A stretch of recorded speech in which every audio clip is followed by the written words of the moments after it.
اعوذ باللہ من الشیطان الرجیم بسم اللہ الرحمن الرحیم۔ سورہ بقرہ آیت نمبر 186۔ اللہ تبارک و تعالی ارشاد فرماتا ہے وَإِذَا سَأَلَكَ عِبَادِي عَنِّي فَإِنِّي قَرِيبٌ أُجِيبُ دَعْوَةَ الدَّاعِ إِذَا دَعَانِ فَلْيَسْتَجِيبُوا لِي وَلْيُؤْمِنُوا بِي لَعَلَّهُمْ يَرْشُدُونَ۔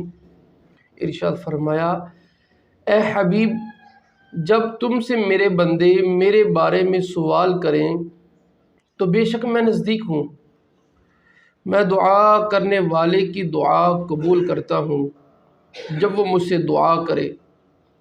تو انہیں چاہیے کہ میرا حکم مانیں اور مجھ پر ایمان لائیں تاکہ ہدایت پائیں۔ اس آیت میں طالبان حق کی طلب مولا کا بیان ہے کہ جنہوں نے اللہ تعالیٰ کی محبت میں اپنی خواہشات کو قربان کر دیا اور اب اللہ کے طلبگار ہوئے۔ تو اس آیت میں ان کو وصال الہی کی خوشخبری دی جا رہی ہے۔ اس آیت کا پس منظر یہ تھا کہ صحابہ کرام علیہم رضوان کی ایک جماعت نے اپنے رب تعالیٰ کی محبت میں نبی اکرم صلی اللہ علیہ وآلہ وسلم سے یہ پوچھا، یا رسول اللہ، ہمارا رب کہاں ہے؟ تو اس پر یہ بتایا گیا کہ اللہ تعالیٰ تو مکان سے پاک ہے، کیونکہ جو چیز با اعتبار مکان کے کسی کے قریب ہوتی ہے تو پھر وہ کسی دوسرے سے دور ہوتی ہے۔ تو اللہ تعالیٰ تو سب بندوں سے قریب ہے۔ ہاں، قرب الہی کی جو منازل ہیں اس تک جو رسائی ہے بندہ اپنی غفلت کو دور کر کے حاصل کر سکتا ہے۔ تو یعنی بندے کی جو رب سے قربت ہوتی ہے، یہ اس میں جو حائل چیزیں ہوتی ہیں یہ انسان کی خواہشات ہیں اور اللہ کی نافرمانی ہے۔ اور پھر فرمایا کہ اجیب دعوت الداعی اذا دعانی، میں دعا کرنے والے کی دعا قبول کرتا ہوں جب وہ مجھ سے دعا کرے۔ تو دعا کا مطلب یہ ہوتا ہے کہ بندہ اپنی حاجت پیش کرے، اور قبولیت کا مطلب یہ ہوتا ہے کہ اللہ تبارک و تعالیٰ اپنے بندے کی دعا پر لبیک عبدی فرمائے۔ اب جو چیز دعا میں مانگی ہے اس کا مل جانا یہ ایک اور چیز ہے۔ یعنی یہ ہے کہ بندہ اپنے رب کی بارگاہ میں التجا کرتا ہے تو رب کہتا ہے لبیک عبدی۔ اس کے بعد یہ ہے قبولیت، اس کو قبولیت کہتے ہیں۔ اب بندے نے جو چیز مانگی ہے وہ مل جائے، یہ علیحدہ بات ہے۔ اللہ تعالیٰ دعا کو قبول فرماتا ہے۔ جو چیز بندے نے مانگی ہے تو ضروری نہیں کہ بندے کو وہ وہی ملے، اللہ تبارک و تعالیٰ اس سے بہتر عطا فرما دیتا ہے، یا جو بندے کے حق میں بہتر ہوتا ہے وہ دیتا ہے۔ بعض دفعہ کوئی چیز بندہ اپنے حق میں اچھی گمان کرتا ہے لیکن اللہ تعالیٰ کے علم میں وہ چیز ہمارے حق میں اچھی نہیں ہوتی، تو اللہ تبارک و تعالیٰ اس کو تبدیل فرما دیتا ہے۔ یا بعض دفعہ ہوتا یہ ہے کہ اللہ تبارک و تعالیٰ اس کو کسی اور وقت کے لیے مؤخر کر دیتا ہے، یا اس چیز کو، اس قبولیت کو اللہ تبارک و تعالیٰ آخرت کے لیے مؤخر کر دیتا ہے کہ جس وقت بندے کو سب سے زیادہ حاجت ہوگی۔ تو اس لیے کہ جب اللہ تبارک و تعالیٰ نے یہ فرما دیا کہ جب وہ مجھ سے دعا کرتا ہے تو میں اس کی دعا قبول کرتا ہوں، تو اس میں ایک ادب بھی آخر میں بیان فرمایا کہ جب مجھ سے دعا کرے تو انہیں چاہیے کہ میرا حکم مانیں، مجھ پر ایمان لائیں تاکہ ہدایت پائے جائے۔ اب جو بندے اللہ کا حکم مانتے ہیں تو ان کی دعا جلد قبول ہوتی ہے۔ جو جتنا زیادہ اس میں بڑھ جاتا ہے اس کی قبولیت بھی بڑھ جاتی ہے، جسے ہم مستجاب الدعوات بھی بعض کو ہم لفظ بولتے ہیں کہ جن کی دعائیں قبول ہوتی ہیں۔ تو یہ ایک ادب بھی ہے اور ایک دعا کا ایک لازمی حصہ بھی ہے کہ اللہ کی فرما برداری دعا کی قبولیت میں ایک بڑی اہم مقام رکھتی ہے۔ اسی لیے اللہ والوں سے دعا کروائی جاتی ہے کہ وہ نیک ہوتے ہیں، وہ اللہ کا حکم مان رہے ہوتے ہیں۔ اس کے بعد اگلی آیت میں فرمایا احل لکم لیلۃ الصیام الرفث الی نسائکم ہن لباس لکم وانتم لباس لہن علم اللہ انکم کنتم تختانون انفسکم فتاب علیکم وعفا عنکم فالآن باشروہن وابتغوا ما كتب اللہ لکم وکلوا واشربوا حتى يتبين لكم الخيط الأبيض من الخيط الأسود من الفجر ثم أتموا الصيام إلى الليل ولا تباشروهن وأنتم عاكفون في المساجد تلك حدود الله فلا تقربوها كذلك يبين الله آياته للناس لعلهم يتقون۔ ارشاد فرمایا تمہارے لیے روزے کی راتوں میں اپنی عورتوں کے پاس جانا حلال کر دیا گیا، وہ تمہارے لیے لباس ہیں اور تم ان کے لیے لباس ہو۔ اللہ کو معلوم ہے کہ تم اپنی جانوں کو خیانت میں ڈالتے تھے، تو اس نے تمہاری توبہ قبول کی، تمہیں معاف فرما دیا، تو اب ان سے ہم بستری کر لو، اور جو اللہ تعالیٰ نے تمہارے نصیب میں لکھا ہے اسے طلب کرو اور کھاؤ اور پیو یہاں تک کہ تمہارے لیے فجر سے سفیدی کا ڈورا سیاہی کے ڈورے سے ممتاز ہو جائے، پھر رات آنے تک روزوں کو پورا کرو اور عورتوں سے ہم بستری نہ کرو جب کہ تم مسجدوں میں اعتکاف سے ہو۔ یہ اللہ کی حدیں ہیں تو ان کے پاس نہ جاؤ۔ اللہ یوں ہی لوگوں کے لیے اپنی آیات کھول کر بیان فرماتا ہے تاکہ وہ پرہیزگار ہو جائیں۔ اس آیت مبارکہ کا شان نزول یہ ہے کہ شروع اسلام میں جب روزہ فرض ہوا تھا اس وقت یہ حکم تھا کہ افطار کے بعد کھانا پینا، جماع کرنا نماز عشاء تک حلال تھا۔ صرف جو کھانے پینے کی اجازت تھی یا جو بھی دیگر کام جو روزے میں نہیں ہو سکتے وہ اجازت کا جو دورانیہ تھا وہ مغرب سے لے کے عشاء تک تھا۔ نماز عشاء کا وقت شروع ہونے کے بعد یہ سب چیزیں بھی حرام ہو جاتی تھی۔ یوں ہی ایک اور قاعدہ تھا کہ سونے کے بعد بھی یہ چیزیں حرام ہو جاتی ہیں اگرچہ اب عشاء کا وقت باقی ہو، یعنی روزہ کھولا مغرب کا وقت ہونے کے بعد اگر تھوڑی دیر بھی سو گئے، اگرچہ اب عشاء کا وقت نہیں آیا تب بھی یہ ساری چیزیں کیا ہوگی؟ حرام ہوں گی۔ اب بعض صحابہ کرام علیہم رضوان سے رمضان کی راتوں میں ہم بستری کا جو فعل تھا وہ سرزد ہوا، اس پر وہ نادم ہوئے، آقا علیہ الصلوۃ والسلام کی بارگاہ میں آ کے ساری صورتحال عرض کی، تو اس وقت یہ آیت مبارکہ نازل ہوئی اور پھر فرما دیا گیا کہ آئندہ تمہارے لیے رمضان کی راتوں میں اپنی عورتوں کے پاس جانا حلال کر دیا گیا۔ نیز اللہ تعالیٰ کو معلوم ہے کہ تم اپنی جانوں کو خیانت میں ڈالتے رہے ہو، لیکن اللہ تعالیٰ نے تمہیں اب معاف فرما دیا ہے، آئندہ کے لیے اجازت بھی دے دی ہے۔ یہاں پر خیانت سے مراد یہ ہے کہ بیوی سے ہم بستری کرنا، کہ جیسے میں نے کہا کہ اس قانون کے مطابق اجازت نہیں تھی۔ اور اس کے بعد اللہ تعالیٰ نے فرمایا کہ وابتغوا تلاش کرو، کہ اللہ تعالیٰ کے لکھے ہوئے کو طلب کرنے سے یہاں مراد کیا ہو سکتا ہے؟ وہ یہاں تو یہ ہے کہ عورتوں سے ہم بستری کر کے اولاد حاصل کرنا، یہ تلاش کرنا، جس سے مسلمانوں کی افرادی قوت اور میں اضافہ ہوگا اور دین میں ایک تقویت ملے گی۔ اور ایک یہاں پہ یہ بھی قول بیان کیا گیا ہے کہ اس عمل کو شرعی طریقے کے مطابق کرنا،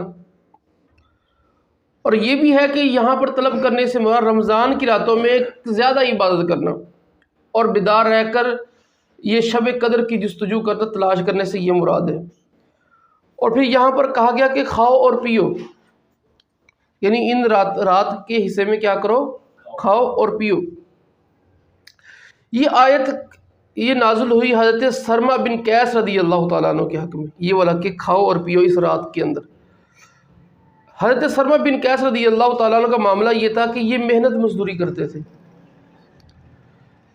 اب ہوا یہ کہ ایک دن روزے کی حالت میں دن بھر انہوں نے کام کیا، اب جب افطاری کا وقت ہوا یہ گھر تشریف لائے، تھکے ہوئے تھے کافی زیادہ، اپنی بیوی کو کہا کہ کھانا لے کے آؤ، وہ پکا رہی تھی اس وقت کھانا، تھوڑی سی دیر ہوگی اور یہ تھکے ہوئے تھے، ان کی آنکھ لگ گئی، اب جب بیوی کھانا تیار کر کے لے کے آئی تو یہ سوئے ہوئے تھے. اب اس وقت ان کی آنکھ کھل گئی. قانون یہ تھا کہ جب سو کر اٹھ جائے تو کھا نہیں سکتے. جب یہ بیدار ہوئے تو انہوں نے کھانے سے انکار کر دیا کہ اب میں کیسے، اب نہیں میں کھاؤں گا. صبح سارا دن محنت مزدوری کی، تھکے ہوئے تھے روزہ رکھ کے، ٹھیک ہے، بھوک کمال کی لگی ہوئی تھی، لیکن جب آپ کو پتہ تھکاوٹ ہو تو نہیں آ جاتی ہے. تو اب جب اس وقت کھا نہیں سکتے تھے، پھر اگلا روزہ بھی تھا، یعنی بغیر کھائے بھی اگلا روزہ شروع ہو گیا. اگلا روزہ شروع ہو گیا تو محنت مزدوری کرتے تھے، دوپہر کے وقت یہ بے ہوش ہو گئے بھوک کی وجہ سے. یہ ہماری طرح تو نہیں تھے، یہ بھی یعنی پہلے ان کے پاس اتنا نہیں ہوتا تھا کہ پیٹ بھر کے کھا سکیں. تو اب آقا علیہ الصلوۃ والسلام کے پاس یہ ساری صورتحال پہنچی تو اس وقت یہ آیت مبارک نازل ہوئی کہ کھاؤ اور پیو، کہ یعنی اب وہ جو قانون تھا وہ تبدیل کر دیا کہ پہلے عشاء کے بعد یا سو کر اٹھ کر کھانے کی اجازت نہیں تھی.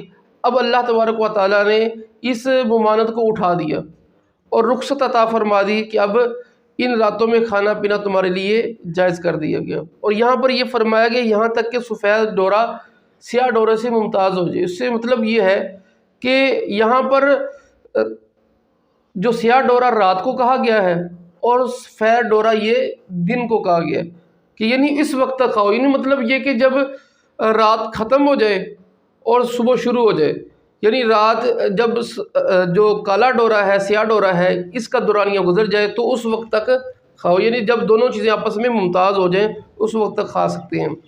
یہاں پر ایک اور بھی حکم شرعی کہ صوم وصال، یعنی بغیر کچھ پیے کھائے پیے اگلا روزہ رکھ لینا، یہ اسلام میں منع ہے. اس کی اجازت صرف نبی اکرم صلی اللہ علیہ وآلہ وسلم کو تھی.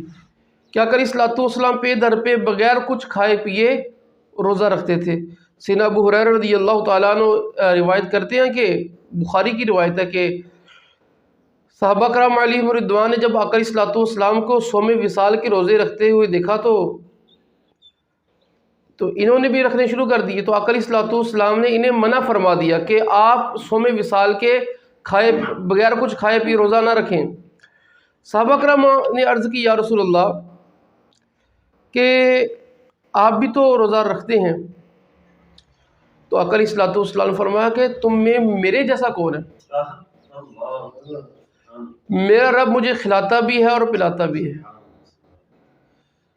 تو اس کی اجازت آقا علیہ الصلوۃ والسلام کو ہے، ہم میں سے کسی کو ایسے روزے رکھنے کی اجازت نہیں ہے، منع ہے. صوم وصال پہ در پہ بغیر کھائے پیے اگلا روزہ رکھ لینا، اور لہذا روزہ افطار کر کے کھانا پینا اور سحری کرنا یہ سنت ہے. تو اس کے ساتھ ہی روزہ رکھا جائے بغیر کچھ کھائے پیے. اور اس میں ایک اور مسئلہ بھی، یہ رمضان کے روزے اگر کسی وجہ سے کچھ نہ کھایا پیا گیا، آنکھ نہ کھلی، تو روزہ تو پھر بھی رکھنا ہوگا، ٹھیک ہے. وہ ایک علیحدہ بات ہے کہ دن گزرنے میں اگر جان جانے کا اندیشہ ہوگا پھر، یا کسی عضو کی ہلاکت کا یا مرض کے بڑھ جانے کا جب ظن غالب ہو جائے تو اس وقت پھر افطار کرنا جائز ہو جائے گا. یعنی یہ نہیں ہے کہ رات کچھ کھادا پیتا نہیں ہوں روزہ نہ رکھیے، روزہ تو بہرحال رکھنا ہی پڑے گا. اگر کسی وقت میں وہ نہیں ہو رہا برداشت یا کسی بڑی تکلیف کا اندیشہ ہو چکا ہے تو پھر توڑنے کی اجازت ہوگی، جائز ہوگا توڑنا. لیکن اس طریقے سے کر لیا جائے کہ ہاں روزہ رکھ لیا جائے، لیکن اس کے بعد اگر برداشت نہ ہو پھر کھول لیا جائے. پھر یہاں پر اللہ تعالیٰ نے رمضان میں رات کے وقت میں بیوی سے ہم بستری کرنے کی تو اجازت دی، لیکن یہاں پر فرمایا کہ ہاں وَأَنْتُمْ عَاكِفُونَ فِي الْمَسَاجِدِ، لیکن جب تم مسجد میں اعتکاف سے ہو تو پھر اس کی اجازت نہیں ہے. تو یہ اعتکاف کی حالت میں اللہ تبارک و تعالیٰ نے ایسا کرنے سے منع فرما دی. یعنی یہ جو اجازت ہے یہ اس وقت ہے کہ جب بندہ اعتکاف پر بیٹھا ہو، یعنی یہ نہیں رمضان کی ہر کیفیت میں، بلکہ رمضان کی وہ کیفیت جس میں بندہ اعتکاف پر نہیں بیٹھتا. تو اعتکاف کی حالت میں اگرچہ رات کا وقت ہو تو بیوی سے ہم بستری کرنا جائز نہیں ہوگا. پھر اس کے بعد اللہ تبارک و تعالیٰ نے واضح کر دیا کہ اب یہ جو باتیں ہو چکی ہیں تلک حدود اللہ، یہ اللہ تعالیٰ کی حدود ہیں، فلا تقربوها، تم اس کے پاس نہ جاؤ۔ تو اب اس میں بندے کو خیال کرنا چاہیے رمضان کا روزہ رکھ کر اس طرح جو چیزیں اللہ تبارک و تعالیٰ نے منع فرما دی ہیں تو بندہ یہی خیال کرے یہ اللہ تعالیٰ کی حدود ہیں تو اس کو میں نے کراس نہیں کرنا۔ تو اللہ تبارک و تعالیٰ ہمیں اللہ تبارک و تعالیٰ ہمیں اللہ تعالیٰ کے تمام روزے کے متعلقہ احکامات پر عمل کرنے کی توفیق عطا فرمائے۔ اچھا یہ پوچھنا تھا کہ یہ جو نفلی روزے ہوتے ہیں ان کے لیے بھی یہ کر سکتے ہیں؟ ہاں یہ ایک سوال ہے کہ نفلی روزوں میں بھی کیا یہی پابندیاں ہوں گی؟ جی ہاں، نفلی روزے کے اندر بھی یہی پابندیاں ہوتی ہیں کہ رمضان روزے کی حالت میں بیوی سے ہم بستری کرنا یہ شرعاً جائز نہیں ہوتا۔ ہاں البتہ یہ ہے کہ اس میں اگر کریں گے تو وہ ٹوٹ جائے گا اور اس کا پھر بعد میں قضا کرنا ضروری ہوگا۔ یہ یعنی کہ جو روزے کے احکامات ہوتے ہیں نا کہ جن چیزوں سے رمضان کے روزے ٹوٹتے ہیں انہی چیزوں سے نفلی روزے بھی ٹوٹ جاتے ہیں۔ اور نفلی روزے کے لیے بھی کھانا پینے کے لیے ہاں نفلی روزے کے اندر بھی یہی ہے کہ بغیر کچھ کھائے پیے روزہ نہ رکھا جائے، ٹھیک ہے؟ یہ صوم وصال چاہے رمضان ہو یا رمضان کے علاوہ اور دن ہو دونوں میں منع ہے۔ یعنی یہ نہیں ہے کہ صرف رمضان کے روزے بغیر کچھ کھائے پیے نہیں رکھنے، عام روزوں کے اندر بھی یہی حکم شرعی ہے۔ صحابہ کرام علیہم رضوان نے جو روزوں کو دیکھا تھا تو اس کے بارے میں یہی آتا ہے کہ وہ رمضان کے علاوہ وہ روزے ہیں تو روزے نفل ہوں یا فرض ہوں اس میں کچھ کھا پی کر ہی روزہ رکھا جائے، بغیر کچھ کھائے پی روزہ نہ رکھا جائے۔ جیسے بعض عیسائی لوگ بھی روزہ رکھتے ہیں جس کو وہ کہتے ہیں، تو یہ ان سے مشابہ بھی ہے ان ہمارے اعتبار سے، یعنی امت ہونے کے اعتبار سے آقا علیہ الصلوۃ والسلام کی خصوصیت ہے۔ تو آقا علیہ الصلوۃ والسلام کے ساتھ جو خصوصیت ہو اس پر ہم اپنے آپ کو قیاس نہیں کر سکتے۔ تو اللہ تبارک و تعالی ہمیں صالح عمل کرنے کی توفیق عطا فرمائے، آمین بجاہ نبی الامین صلی اللہ تعالی علیہ وآلہ وسلم۔